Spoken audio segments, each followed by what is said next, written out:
ប្អូនទាំងអស់គ្នាតើបងប្អូនស្គាល់សៀវភៅមួយក្បាលនេះទេសៀវភៅមួយក្បាលនេះមានបងប្អូនខ្លះស្គាល់ក៏មានបងប្អូនខ្លះគាត់អត់ស្គាល់អញ្ចឹងសៀវភៅមួយក្បាលនេះគឺមានឈ្មោះថា The Secret សៀវភៅមួយក្បាលនេះគឺលក់ដាច់ច្រើនមែនតើមិនមែននៅក្នុងប្រទេសកម្ពុជាយើងតែមួយប៉ុណ្ណោះទេគឺទូទាំងពិភពលោក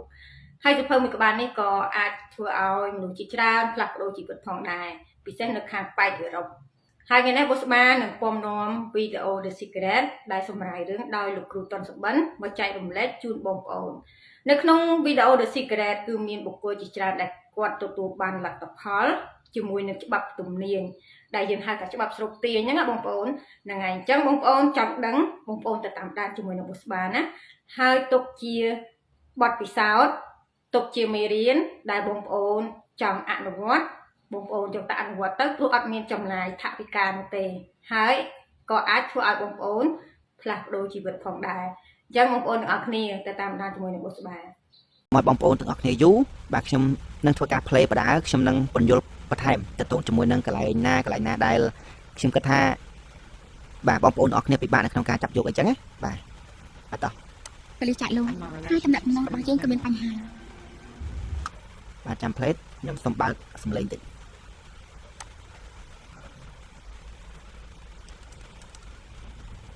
ក្រោយមកទៅខ្ញុំដឹងផុសចេញពីភាពអស់សង្ឃឹមប្រែក្លាយទៅជាអបអរដ៏មហាសាល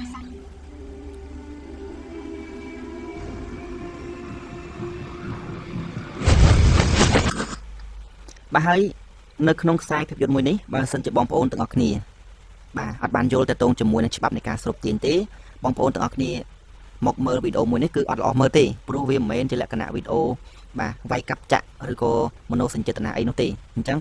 គឺ 100% ខ្ញុំជឿជាក់ថាអត់ល្អមើលទេតែបើសិនជាបងប្អូនទាំងអស់គ្នាយល់ទៅតងជាមួយនឹងច្បាប់នៃការស្រូបទាញក៏ដូចជាការយល់អត្ថន័យនៅក្នុងវីដេអូនឹងតែម្ដងបាទដែលគេបកប្រែមកហ្នឹងអញ្ចឹងខ្ញុំជឿជាក់ថាបងប្អូនទាំងអស់គ្នានឹងធ្វើការ play ចុះ play ឡើងបាទដោយសារតែវាល្អមើលអញ្ចឹងណាហើយបាទដើម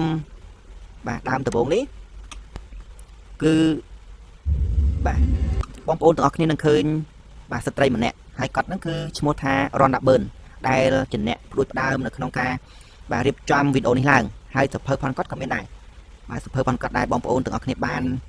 នធ្លាប់ដឹងបាទតាមរយៈនៃការផ្សព្វផ្សាយតាមប្រព័ន្ធ Facebook អីហ្នឹងគឺមានចំណងជើងថា The Secret បាទឬក៏ច្បាប់នៃការស្រូបទាញ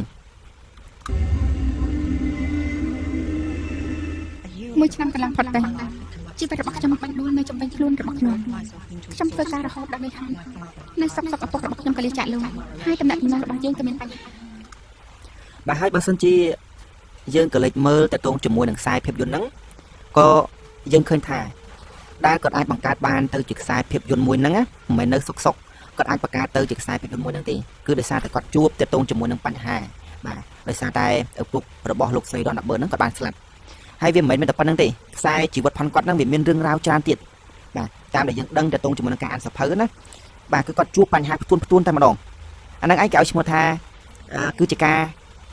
ស្រូបយកអ្វីមួយចូលមកកាន់ជីវិតរបស់អ្នកបាទតាមរយៈយើងខ្លួនឯងនឹងឯងអញ្ចឹងអ្វីដែលគាត់ចង់និយាយចឹងថាអ្វីដែលគាត់បានជួបទៅតងជាមួយនឹងបញ្ហាទាំងអស់ហ្នឹងវាមិនមែនមានតែមួយបាទមានតែមួយថងថាមិនមែនមានតែឪពុកគាត់ស្លាប់ទេគឺមានច្រើនទៀតបាទក្រោយមកទៅខ្ញុំដឹងផុសចេញពីភាពអស់សង្ឃឹមប្រែក្លាយទៅជាអំណរដ៏មហាសាល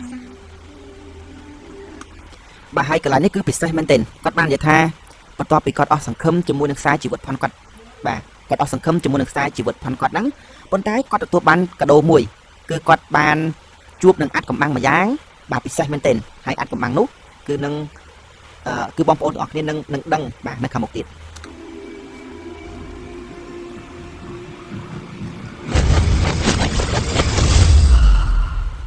ដោយសារខ្ញុំទទួលបានអាត់កំបាំងមួយដ៏អស្ចារ្យ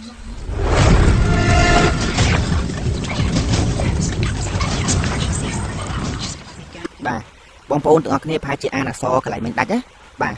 គេដាក់ថា The Secret បាទគឺប្រែថាអាត់កំបាំងឬក៏ច្បាប់នៃការស្រូបទាញនឹងឯងខ្ញុំក៏ចាប់ផ្ដើមស្វែងរកអាត់កំបាំងតាមរយៈប្រវត្តិសាស្ត្រ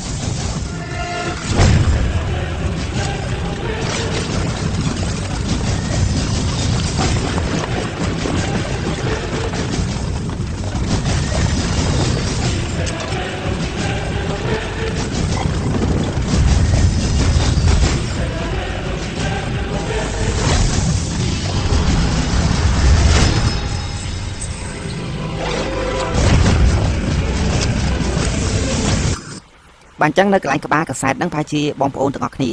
បាទឆ្ងល់តែហេតុអីបានជាវាញ៉ៃអញ្ចឹងនៅកន្លែងហ្នឹងគាត់ចង់និយាយថា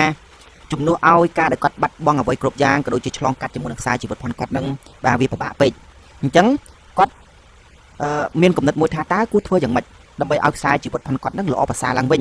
អញ្ចឹងគាត់ក៏បានបាទទៅធ្វើការស្រាវជ្រាវតាក់ទងជាមួយនឹង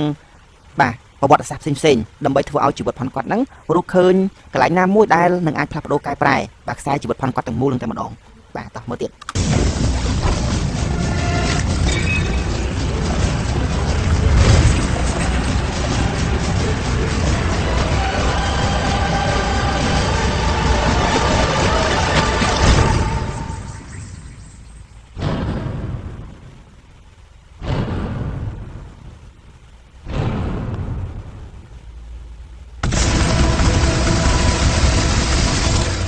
ចង់ជឿសោះថាមនុស្សជាច្រើនបានដឹងអំពីរឿងនេះទេពួកគេគឺជាកំពូលមនុស្សនៅក្នុងប្រវត្តិសាស្ត្រ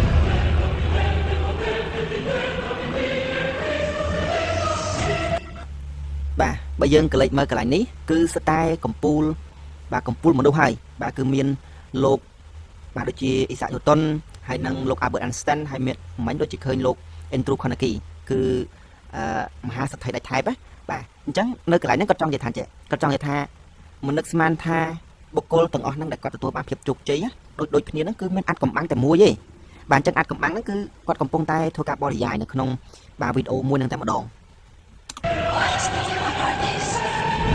អ្វីដែលខ្ញុំចង់ធ្វើគឺចង់ចែករំលែកអាត់កំបាំងនេះជាមួយពិភពលោកហើយខ្ញុំចង់ចាប់ផ្ដើមស្រាវជ្រាវមនុស្សដែលមានជីវិតរស់នៅពេលបច្ចុប្បន្នដែលបានដឹងពីអាត់កំបាំងទាំងអស់នេះម្នាក់ម្ដងពួកគេក៏ចាប់ផ្ដើមរួមបញ្ចូលបាទហើយបន្តមកទៀតគាត់ឲ្យកាន់តែច្បាស់ថាតើបុគ្គលជោគជ័យទាំងអស់ហ្នឹងបាទដែលពួកគាត់ទទួលបានភាពជោគជ័យហ្នឹងវាសិតតែជារឿងចៃដន្យឬក៏យ៉ាងណាហើយបន្តមកទៀតលោកស្រីរ៉នណាប៊ឺនហ្នឹងក៏គាត់ធ្វើការស្រាវជ្រាវបន្ថែមទាក់ទងជាមួយនឹងដំណើរសាច់រឿងបាទអាត់កំបាំងហ្នឹងហើយគាត់បានប្រមូលបាទតែងគោមនុស្សបាទដែលគេទទួលបាន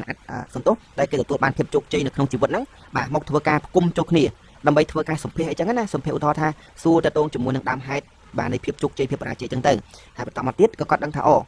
តាមពិតទៅបុគ្គលជោគជ័យបុគ្គលអស្ចារ្យកាលពីសម័យដើមដូចជាសម័យឥឡូវរបៀបនៅក្នុងការទទួលបានភាពជោគជ័យហ្នឹងគឺតែមួយទេគឺចេញមកពីប្រភពតែមួយទេបាទបើសិនជាលោកអ្នកដឹងអាត់កំបាំងនេះនោះលោកអ្នកនឹងទទួលបានគ្រប់យ៉ាងដែលចង់បានសុភមង្គលសុខភាពនិងទ្រព្យសម្បត្តិបាទហើយមិញហ្នឹងគឺឈ្មោះផងគាត់ហ្នឹងគឺថាបាទ Bob Proctor បាទហើយគាត់ហ្នឹងគឺជាមនុស្សម្នាក់ដែលខ្ញុំតែងតែមើលបាទវីដេអូផងគាត់ច្រើនដែរដែលនៅក្នុង YouTube ហ្នឹងគាត់បានបញ្យល់ទាក់ទងជាមួយនឹងច្បាប់ផ្សេងៗបាទច្បាប់របស់ចក្រវាលបាទទាក់ទងជាមួយនឹងច្បាប់ទំនៀមជាលក្ខណៈបែបបាទគំនិតបែប The Secret ហ្នឹងដែរប៉ុន្តែគាត់និយាយទាក់ទងជាមួយនឹងលក្ខណៈផ្សេងពីហ្នឹងវាអាចស៊ីជម្រៅជាងហ្នឹងហើយនៅកន្លែងវីដេអូមួយហ្នឹងគឺគាត់បាននិយាយបើសិនជាលោកអ្នកដឹងអាត់កំបាំងនេះនោះលោកអ្នកនឹងទទួលបានគ្រប់យ៉ាងដែលចង់បានសុភមង្គលសុខភាពនិងទ្រព្យសម្បត្តិបាទហើយគាត់បាននិយាយថាអាត់កំបាំងមួយនេះវាមិនមែនតែដើម្បីស្វែងរកទ្រព្យសម្បត្តិទេយើងអាចប្រើប្រាស់អាត់កំបាំងនេះនៅក្នុងការផ្សំផ្គុំឲ្យកាត់ឡើងទៅទងជាមួយនឹងសុភមង្គលព្រោះច្បាប់មួយនេះគឺជាច្បាប់របស់ធម្មជាតិបើច្បាប់របស់ធម្មជាតិវាអាចប្រែខ្លួនទៅជាស្អីក៏បានដែរតាមតែមនុស្សចង់បានបាទលោកអ្នកអាចឃើញរឿងអ្វីដែលអ្នកចង់បានយើងអាចទទួលបានអ្វីក៏ដោយឲ្យតែយើងជ្រើសរើសនោះខ្ញុំមិនខ្វល់ថាធំប៉ុណ្ណាទេតើផ្ទាំងប្រភេទណាដែលលោកអ្នកចង់រៀនតើលោកអ្នកចង់ថាជាសក្ខីលោកអ្នកចង់ប្រកបមុខរបររកស៊ីតើលោកអ្នកចង់ទទួលបានជោគជ័យទេលោកអ្នកពិតជាចង់បានបែបណាបាទហើយនៅកន្លែងនេះគឺគាត់គ្រាន់តែបើកទៅទងជាមួយនឹងក្បាលទំព័រដែលគាត់និយាយថាអ្នកចង់បានស្អីក៏បានដែរមិនខ្វល់ថារបស់នឹងវាធំប៉ុណ្ណាវាតូចប៉ុណ្ណាឬក៏ជាសុភមង្គលឬក៏ជាអ្វីទេអ្វីដែលអ្នកចង់បានគឺសិតតែអាចកើតឡើងនៅក្នុងជីវិតរបស់អ្នកបាទគាត់ចង់និយាយចឹងណាកន្លែងក្បាលទំព័រហ្នឹងខ្ញុំធ្លាប់ឃើញអពុទ្ធហេតុជាច្រើនកើតឡើងនៅក្នុងជីវិតរបស់មនុស្សអពុទ្ធហេតុហិរញ្ញវត្ថុអពុទ្ធហេតុជាបាបរាងកាយការព្យាបាលផ្លូវចិត្តការព្យាបាលនៅក្នុងទំនាក់ទំនងបញ្ហាទាំងបាទនៅកន្លែងនេះបាទគាត់និយាយបន្ថែមទៀតថាគាត់ក៏ធ្លាប់ឃើញទៅជាមួយនឹងអភូតហេតុផ្សេងអភូតហេតុហ្នឹងគឺចង់និយាយថាមនុស្សខ្លះដែលគាត់ចិត្តនឹងស្លាប់ទៅហើយប៉ុន្តែគាត់បែរជារស់ឡើងវិញបាទហើយទៅជាមួយនឹងអ្នកខ្លះគាត់ខំប្រឹងរស់ស៊ីចឹងទៅហើយក៏ខ្សែធនបន្ទាប់ពីខ្សែធនគាត់អាចចាប់ផ្ដើមខ្សែជីវិតផនគាត់ហ្នឹងបាទមកដូចដើមវិញបាទដូចជាលោកដូណាល់ត្រាំបាទដែលជាឧទាហរណ៍ផ្ទាល់ដែលគាត់បាទធ្លាប់ទទួលភាពបរាជ័យហើយបន្តមកទៀតក៏គាត់អាចឈានមកដល់ដំណាក់កាលមួយយ៉ាងឆាប់រហ័សពីមនុស្សធម្មតាអញ្ចឹងអ្វីដែលគេកំពុងតែនិយាយហ្នឹងគឺចង់និយាយថាការដែលមនុស្សទាំងអស់ហ្នឹងគាត់អាចចាប់ផ្ដើមបានយ៉ាងឆាប់រហ័ស បាទបែបហ្នឹងគឺមិនមែនជារឿងចៃដន្យទេគឺសិតតែមានអាចកំបាំងស្អីមួយហើយនៅពីខាងក្រោយហ្នឹង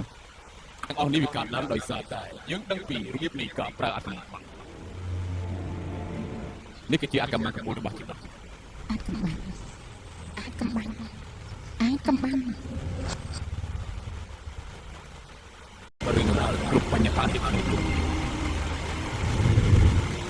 លោកអ្នកប្រហែលជាកំពុងអង្គុយហើយឆ្លងថាកម្លាំងនោះគឺជាអ្វីខ្ញុំនឹងប្រាប់លោកអ្នកថាខ្ញុំយកពីអត្ថន័យដល់នេះពួកយើងទាំងអស់គ្នាធ្វើការជំរុញនឹងមហាពួកយើងទាំងអស់គ្នាដឹកនាំខ្លួនឯងជាមួយនឹងច្បាប់ដ៏ត្រឹមត្រូវច្បាប់ធម្មជាតិនៃចក្រវាឡទាំងមូលគឺប្រកបជាមានយ៉ាងច្បាស់សូម្បីតែការកសាងយានអវកាសក៏គ្មានអ្វីនឹងដែរយើងអាចបញ្ជូនមនុស្សទៅឋានប្រចាំបានហើយយើងអាចចំណាត់ពេលវេលាចុះចតមកវិញជាមួយនឹងវិធីដែលយើងបានប្រមាណមកខ្ញុំមិនខ្វល់ថានៅណាជាទីទីអូស្ត្រាលីជំទាវនីវសេឡង់ឬក៏ទីក្រុងតូរីនតូមករីអានឬក៏ទីក្រុងញូវយ៉កទីពួកយើងធ្វើការជាមួយនឹងមហាអំណាចបាប់តែនេះគឺជាបាប់តាក់ទាញអាកំដៅ បាទអញ្ចឹងនៅកន្លែងនេះគឺលោក Bob Proctor ហ្នឹងគាត់ចង់និយាយថាចេះគាត់ចង់និយាយថាមិនថាអ្នកគឺជាជនជាតិអីខ្មែរឥណ្ឌាអូស្ត្រាលីអីទេគឺច្បាប់មួយហ្នឹងគឺវាសិតតែធ្វើការបានយ៉ាងល្អបំផុតបាទមិនលំអៀងទៅកាន់ខាងណាបាទមិនលំអៀងទៅកាន់ពូជសាសនានោះទេគឺច្បាប់មួយហ្នឹងវាធ្វើការបែបអញ្ចឹងបាទជាសកលហើយមួយទៀតដែលបងប្អូនទាំងអស់គ្នាបានឃើញទាក់ទងជាមួយនឹងកំជ្រួចអីហ្នឹងគឺគាត់ចង់បញ្ជាក់ថាជនជាតិណាក៏ដោយគេគាត់អាចធ្វើរឿងអស្ចារ្យអច្ឆរិយៈបានដែរឲ្យតែគាត់បានដឹងទាក់ទងជាមួយនឹងអត្តកម្បាំងមួយហ្នឹងបាទ គ្រប់យ៉ាងដែលធ្វើនៅក្នុងជីវិតរបស់លោកគឺលោកអ្នកចាប់អារម្មណ៍ឲ្យវាចូលទៅក្នុងឆាកជីវិតហើយវាទាក់ទាញលោកអ្នកតាមដល់គុណធម៌ បាទកន្លែងនេះខ្ញុំសូមបន្ថែមអត្ថន័យកន្លែងហ្នឹងគាត់បាននិយាយថាអ្វីគ្រប់យ៉ាងដែលបានចូលមកកាន់ជីវិតរបស់អ្នកគឺអ្នកនឹងឯងជាអ្នកអនុញ្ញាតឲ្យអ្វីទាំងឡាយហ្នឹងវាចូលមកកាន់តាមរយៈនៃការស្រូបទាញបាទប៉ុន្តែនៅក្នុងវីដេអូគេប្រើពាក្យថាការតាក់ទាញអញ្ចឹងប្រហែលជាយើងពិបាកស្ដាប់តិចបាទអញ្ចឹងសូមបងប្អូនទាំងអស់គ្នាចាប់កន្លែងនេះបាន មុខមាត់ដែលលោកអ្នកកំពុងតែកាន់នៅក្នុងដំណាប់ដៃនេះគឺជាអ្វីដែលលោកអ្នកនឹងបានគិតថាតើមានអ្វីខ្លះនៅក្នុងចិត្តរបស់លោកអ្នកចាប់អារម្មណ៍ខ្លួនឯងពេលនេះមនុស្សដែលឈ្នះវិញគឺបានទាំងមួយទៅហើយលោកអ្នកអាចត្រឡប់ទៅកាន់អតីតកាលសម័យបុរាណពួកគេក៏បានដឹងរឿងទាំងអស់នេះដែរដោយការជ្រើសរើសមនុស្សមួយក្រុមទៅប៉ុណ្ណោះហើយអ្វីក៏លោកអ្នកគិតថាមនុស្សមួយភាគរយអាចរកបានដល់ទៅ96%នៃប្រាក់ចំណូលដែលអាចរកបានលោកអ្នកអាចគិតថាជាបាត់ហើយទេវាមិនមែនជាបាត់ហើយទេគឺវាអាចបង្កើតឡើងបែបពួកគេយល់ច្បាស់ណាស់ពួកគេយល់ថាអត្តកម្មហើយលោកអ្នកត្រូវតែទទួលបានតាមដែរវិធី បាទហើយនៅកន្លែងនេះគឺពិសេសមែនទែនតែជាបងប្អូនទាំងអស់គ្នាស្ដាប់កន្លែងហ្នឹងពិបាកយល់បន្តិចប៉ុន្តែបើសិនជាយើងដឹងខ្លឹមសារនិងអត្ថន័យនៅកន្លែងហ្នឹងគឺពិតជាពិសេសគាត់បាននិយាយថានៅក្នុងសម័យពីដើមបាទគឺសម័យបាប៊ីឡុនហ្នឹងគឺមានតែមនុស្សមួយក្រុមតូចទេដែលគាត់អាចធ្វើរឿងអច្ឆរិយៈរឿងអស្ចារ្យបានទាំងសម័យហ្នឹងគឺបាទរាប់ពាន់ឆ្នាំមុនម្ល៉េះអញ្ចឹងហេតុអីបានជាមនុស្សអាចធ្វើវត្ថុអស្ចារ្យឬក៏អាចច្នៃប្រឌិតភាពអស្ចារ្យណាមួយកាត់ឡើងដូចជានៅក្នុងប្រទេសកម្ពុជាផងយើងបាទយើងមានប្រាសាទអង្គរវត្តឧទាហរណ៍ថាអញ្ចឹងណា អញ្ចឹងសួរថាហេតុអីបានជាមនុស្សនៅក្នុងសម័យរាប់ពាន់ឆ្នាំមុនគេអាចសាងវត្ថុអច្ឆរិយៈទាំងអស់នឹងកាត់ឡើងមកអញ្ចឹងគាត់ចង់បញ្ជាក់ថានឹងឯងគឺជាច្បាប់នៃការស្រូបទាញគឺជាច្បាប់នៃការតាក់ទាញបាទដោយសារតែមានអត្តកម្បាំងនៅពីខាងក្រោយហ្នឹង ទីដែលងាយទៅបាត់ថាពួកដែលឈ្នះវិញគឺបានទាំងមួយទៅហើយលោកអ្នកអាចត្រឡប់ទៅកាន់អតីតកាលសម័យបុរាណពួកគេក៏បានដឹងរឿងទាំងអស់នេះដែរដោយការជ្រើសរើសមនុស្សមួយក្រុមតូចប៉ុណ្ណោះហើយអ្វីក៏លោកអ្នកគិតថាមនុស្សមួយភាគរយអាចរកបានដល់ទៅ96%នៃប្រាក់ចំណូលដែលអាចរកបានលោកអ្នកអាចគិតថាជាបាត់ហើយទេវាមិនមែនជាបាត់ហើយទេគឺវាអាចបង្កើតឡើងបែបនេះពួកគេយល់ច្បាស់ណាស់ពួកគេយល់ថាអត្តកម្បាំងហើយលោកអ្នកត្រូវតែទទួលបានការណែនាំវិធីដែលងាយបំផុតសម្រាប់ខ្ញុំក្នុងការក្រឡេកមើលច្បាប់ក្នុងការទាក់ទាញគឺខ្ញុំគិតថាខ្លួនឯងគឺជាមេដៃហើយខ្ញុំដឹងថាមេដៃគឺអាចតាក់ទាញអ្វីៗជាពិតមែនទេ បាទអញ្ចឹងនៅកន្លែងនេះបាទឈ្មោះផងគាត់ហ្នឹងគឺ John Assaraf គាត់បាននិយាយថាវិធីសាស្ត្រនៅក្នុងការប្រើប្រាស់ច្បាប់នៃការស្រូបទាញបាទរបស់គាត់ហើយខ្ញុំសូមបញ្ជាក់ផងដែរថាបុគ្គលដែលកំពុងតែនិយាយនេះគឺជាបុគ្គលដែលមានឥទ្ធិពលខ្លាំងបំផុតនៅក្នុងសហរដ្ឋអាមេរិកយើងអាចវាយឈ្មោះផងគាត់ចឹងទៅយើងអាចមើលចឹងណាពួកគាត់ទាំងអស់ហ្នឹងគឺអ្នកខ្លះជាគ្រូបរិញ្ញាអ្នកខ្លះហ្នឹងជាអ្នកបណ្ដុះបណ្ដាលផ្នត់គំនិតអីណាបាទឥឡូវយើងបកទៅវិញលោក John Assaraf ហ្នឹងគាត់បាននិយាយថាបាទគាត់បាននិយាយថាគាត់ប្រើប្រាស់ច្បាប់ហ្នឹងគឺគាត់គ្រាន់តែគិតថាគាត់ហ្នឹងគឺជាមេដែកមួយបាទអញ្ចឹងបើគាត់ជាមេដែកអញ្ចឹងអ្វីគ្រប់យ៉ាងនឹងត្រូវបានស្រូបទាញដល់គាត់ហ្នឹងចូលមកកាន់ខ្លួនគាត់បាទដោយសារតែយើងដឹងហើយថាអ្វីគ្រប់យ៉ាងដែលវាអាចផ្សារភ្ជាប់គ្នាទៅបានដោយសារតែវាមានកម្លាំងនៅក្នុងការឆក់ទាញការស្រូបទាញការប្រមូលផ្ដុំធម៌ពលណាមួយបាទឲ្យនៅជាបណ្ដុំហាប់ណែនដូចជាភពផែនដីផងយើងដែលវាអាចតាំងនៅបានដោយសារតែវាមានកម្លាំងនៅក្នុងការឆក់ទាញការស្រូបទាញហ្នឹងឯងអញ្ចឹងប្រៀបបានដូចជាមេដែកអញ្ចឹងកន្លែងហ្នឹងគាត់បាននិយាយថា គាត់គ្រាន់តែគិតថាគាត់នឹងគឺជាមេដែកមួយបើគាត់ជាមេដែកអញ្ចឹងគាត់ជាអ្នកប្រមូលអ្វីគ្រប់យ៉ាងតាមតែគាត់ចង់បានបាទឲ្យចូលមកកាន់ជីវិតបាទជីវិតផងគាត់ ហើយខ្ញុំដឹងថាមេដៃគឺអាចតាក់ទាញអ្វីៗជាពិតមែនទេបាត់នៃការតាក់ទាញបញ្ជាក់ថាវាចូលចិត្តការតាក់ទាញប៉ុន្តែយើងក៏ត្រូវតែនិយាយពីកម្រិតនៃការគិតដែរការងាររបស់យើង បាទហើយនៅកន្លែងនេះមានតួអង្គយើងមួយទៀតគាត់បានមកនិយាយថាបើទោះបីជាបាទច្បាប់នៃការតាក់ទាញបើទោះបីជាយើងគិតថាយើងគឺជាមេដែកនឹងហើយក៏ដោយប៉ុន្តែច្បាប់នៃការតាក់ទាញច្បាប់នៃការស្រូបទាញហ្នឹងវាធ្វើការតាមរយៈគំនិតផងយើងអញ្ចឹងអ្វីដែលគាត់បង្ហាញកន្លែងនេះគាត់ចង់និយាយថាច្បាប់ហ្នឹងវាធ្វើការជាមួយនឹងគំនិតផងយើងសូមអ្នកទៅមើលគំនិតរបស់អ្នកបាទ វាចូលចិត្តការ បានអញ្ចឹងគឺខ្ញុំសូមធ្វើការសម្រាយតែប៉ុណ្្នឹងចុះដោយសារតែភ្លៀងខ្លាំងពេកហើយដល់ពេលអញ្ចឹងទៅខ្លាចបងប្អូនទាំងអស់គ្នាពិបាកនៅក្នុងការស្ដាប់បាទអញ្ចឹងយើងចាំជួបគ្នាវគ្គបន្តទៀតបាទសូមអរគុណ